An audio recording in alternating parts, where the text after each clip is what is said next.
Welcome back. Our next section will explore what now.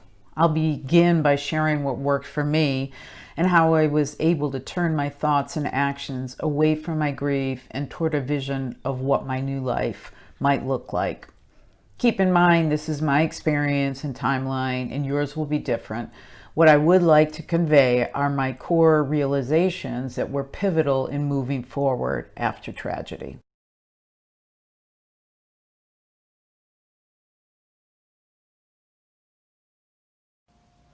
The week after the service felt so lonely.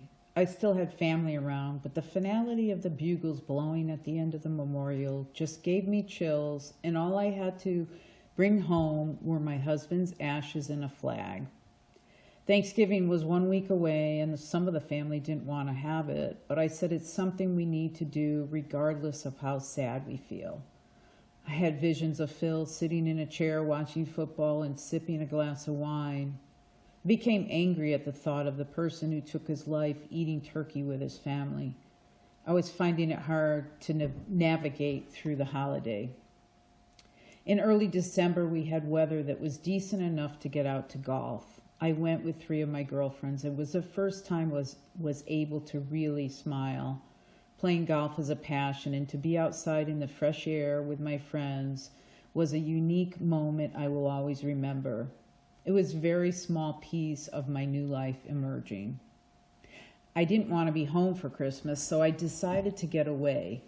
Fortunately, my sister and her husband live in an island off of Seattle where I could have a healing sanctuary and sit and view Puget Sound and watch the eagles fly by or a tugboat slowly move through the water.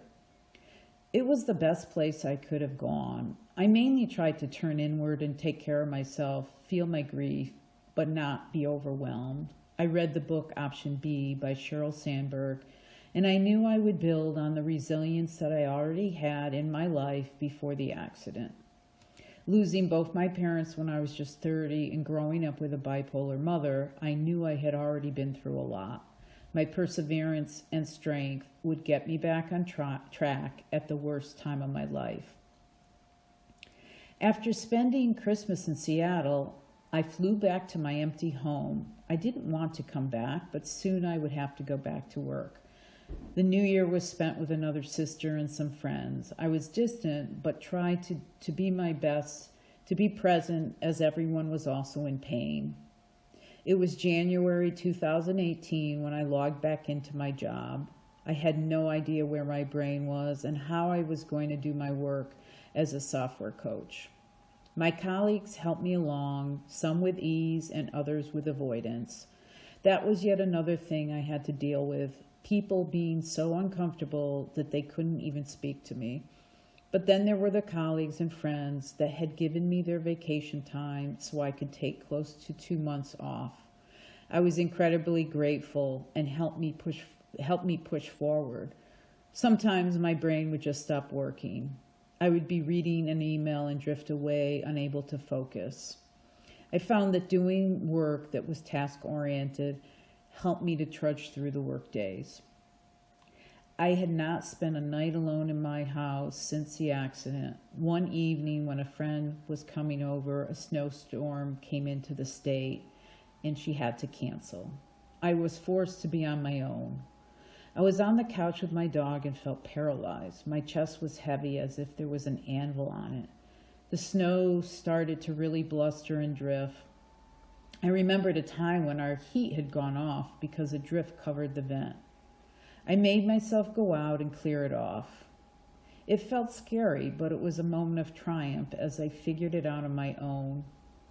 We lived in a large colonia with a big yard and pool, and I had already decided I would not stay in our home. Another issue to work through was to clean out a house that had been lived in for 14 years with a husband who could not get rid of things. Once again, I looked to my family and friends and worked each weekend until the house was cleaned up enough to put on the market. While we had been cleaning the house, I had already started my search for a new home. It would be only 3 months after the accident, but I had found my new community. I never doubted my decision. And our former house was just that, a house. The memories we shared will always be with me. I feel that my resilience and perspective on starting a new life were key to getting to where I was. Everyone is different, but for me, this was the only path I saw that made sense.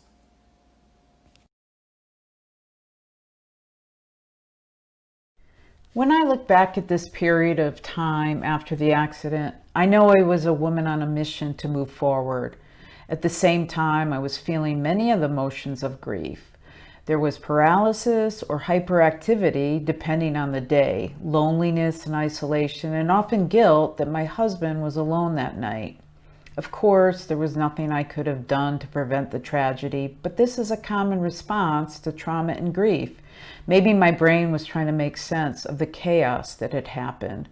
I developed coping mechanisms, some negative to keep me numb, but many positive things that helped start to change my perception. Here are some of the strategies I tried during this phase of my grief that helped me start to look at things differently.